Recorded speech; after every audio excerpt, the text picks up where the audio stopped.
لیکن یہ خرید و فروخت نماز کے وقت پہ ان کو نماز سے غافل نہیں کرتی. یہ نہیں کہ 24 گھنٹے مسجد میں بیٹھے رہتے ہیں, یہ بھی نہیں ہے کہ بالکل مسجد کا رخ ہی نہیں کرتے.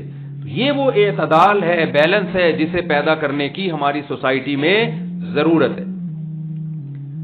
اچھا, آپ حیران ہوں گے کہ اسلام میں جہاں بھی پیسے کمانے کا تذکرہ آئے نا, بزنس کا تذکرہ کیا قرآن نے, جہاں بھی.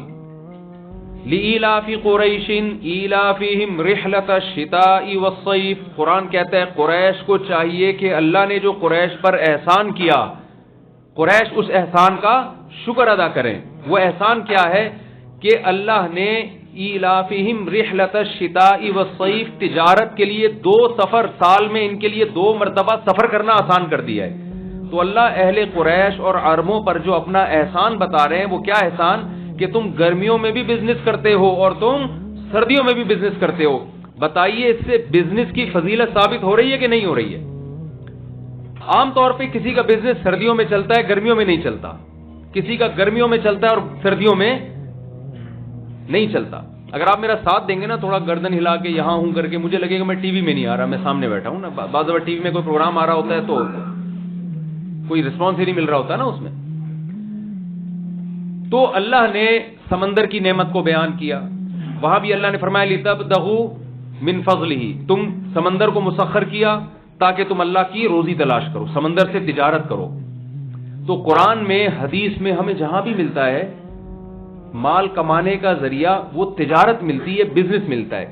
یہ جو ملازمت کا طریقہ ہے نا, یہ ہمارے ہاں انگریزوں کے آنے کے بعد دفتروں میں جب کلرکوں کی ضرورت پڑی تو وہاں آ کے یہ ملازمت کا سیٹ اپ شروع ہوا ہے. خود ہمارے نبی صلی اللہ علیہ وسلم نے بزنس کیا. حضرت خدیجہ رضی اللہ تعالی عنہ سے جو آپ نے نکاح کیا, اس کی وجہ سے اللہ نے آپ کے بزنس کو پروموٹ کیا, اور اس فضیلت کو قرآن نے بیان بھی کیا ہے. الم یجدک یتیما فآوی ووجدک ضالا فہدی ووجدک عائلا فاغنی. اے نبی, آپ مسکین تھے, اللہ نے آپ کو غنی کر دیا. تو غنی کیسے کیا؟ حضرت خدیجہ تاجر تھیں, حضرت خدیجہ کے پاس مال بہت تھا. آپ کو ایماندار تاجر چاہیے تھا جو اس مال کو ایمانداری کے ساتھ انویسٹ کر سکے. اسی امید پہ حضرت خدیجہ رضی اللہ تعالی عنہا نے ہمارے نبی کے پیغام نکاح کو قبول کیا, اور اللہ نے اس بزنس کے ذریعے آپ کے کاروبار میں برکت عطا فرمائی. تو معذرت کے ساتھ اس سے شادی بھی ثابت ہو رہی ہے. اگر اس زمانے میں ایک شادی کا رواج ہوتا, یہ درمیان میں تھوڑا سا گریوی کراچی کی زبان ہے, یہ پتہ نہیں آپ سمجھتے نہیں سمجھتے, یہ موضوع سے ہٹ کے تھوڑی سی 2 منٹ کی بات. یہاں کوئی میرڈ خاتون بیٹھی ہیں تو ان سے معذرت. تو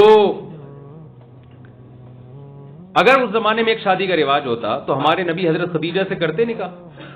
بھائی ہمارے یہاں ہوتا ہے نا, شادی تو زندگی میں ایک ہی دفعہ ہوتی ہے, بھائی میں بزنس کروں یا, اب ہمیں یہ ہوتا ہے نا کہ بہو آئے گی گھر میں ایک ہی دفعہ. میں لوگوں سے کہتا ہوں کہ دیکھو, ہم کراچی میں جب قربانی کا بکرا لینے کے لیے جاتے ہیں نا, تو ذرا سا بھی اس میں فالٹ ہو ہم نہیں خریدتے جانور.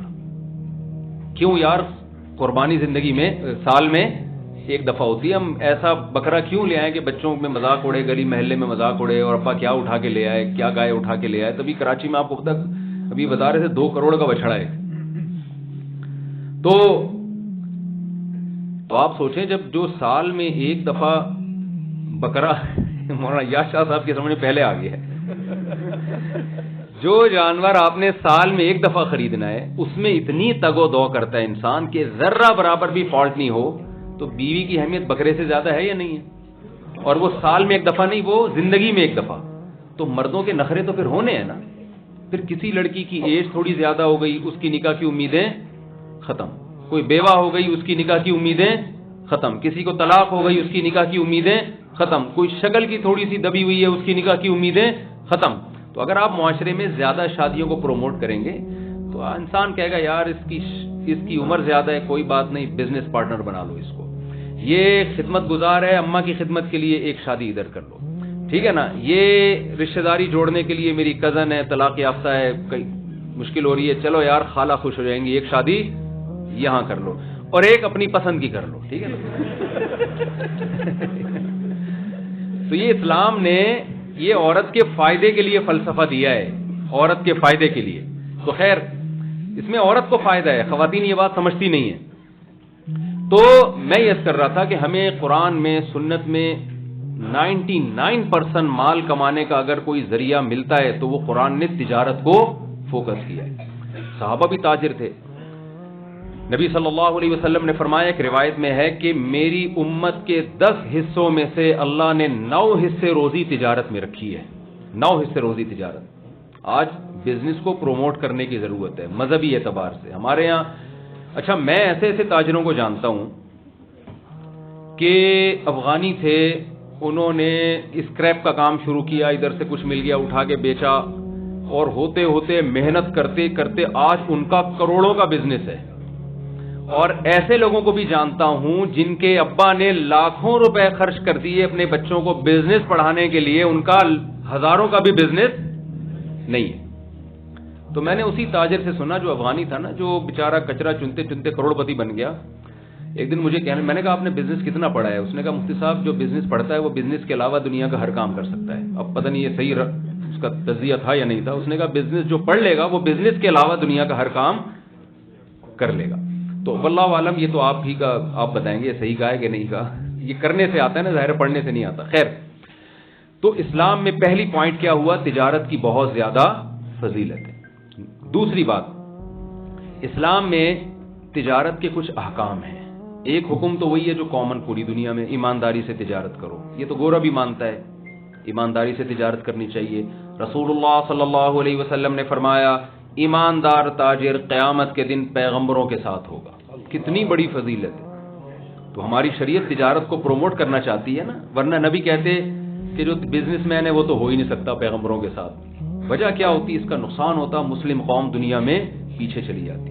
تو ایمانداری تو یہ تو کامن چیز ہے. ملیشیا اور اس جیسے کئی کنٹریز ایسے ہیں جن میں اسلام آیا ہی اس لیے کہ جب صحابہ اور عرب تجارت کرتے تھے سمندری، تو ان لوگوں نے ان کی ایمانداری کو دیکھ کر اسلام قبول کرنا شروع کیا. تو یہ ہمارے اسلاف تھے. ہمارے نبی صلی اللہ علیہ وسلم مارکیٹ میں جاتے، آپ صرف زبان سے نہیں بتاتے، آپ عمل سے بھی ان کو موٹیویٹ کرتے. صحیح حدیث ہے، آپ صلی اللہ علیہ وسلم بازار گئے، آپ نے گندم کی بوری میں ہاتھ ڈالا، نیچے گیلی گندم تھی اوپر خشک. آپ نے ان صحابی سے فرمایا کہ جو دھوکہ دے گا وہ ہم میں سے نہیں. کسٹمر اوپر کی گندم دیکھ کے یہ بوری لے جائے گا. اور یہ تجربہ ہمیں سبزی منڈی کراچی میں بہت دفعہ ہوا. ہم سیبوں کی پیٹی لے کر آئے، اتنی خوبصورت پیٹی. جب گھر جا کے کھولا تو اس پہ شکر ادا کیا کہ بس سیب نکل آئے اندر سے، گلے چڑھے، ورنہ بم نکل جاتا کیا کر لیتے بھائی. ہم کوئی پتہ نہیں ہوتا کراچی کے حالات کا. تو وہاں تو ہم اس پہ خوش ہوتے ہیں بے شک گلے سڑے نکلے، لیکن کوئی بم نہیں نکلا، کچھ اور نہیں نکلا اس میں سے. تو یہ ہمارے ہاں دھوکہ ہے. چائنا سے خاتون نے مجھے بتایا، پاکستانی خاتون تھی، کہ ایک چائنیز مسلمان ہوا تو کہتی ہیں میں نے اس سے شادی کر لی، چلو جی اسلام قبول کیا ہے. بہت اخلاص سے اس نے اسلام قبول کیا تھا. جب اس کا معذرت کے ساتھ پاکستانی تاجروں سے ٹاکرا ہوا ہے، اس نے اسلام کو چھوڑ دیا. اس نے کہا بھائی تمہاری کتابوں میں کچھ اور لکھا ہوا ہے اور پریکٹیکلی کچھ اور. تو یہ ہمارا امیج ایک صحابہ اور ہمارے اسلاف تھے، ان کو دیکھ کے لوگ اسلام قبول کرتے تھے، اور ایک ہم ہیں کہ ہم کو دیکھ کے لوگ اسلام سے دور بھاگتے ہیں.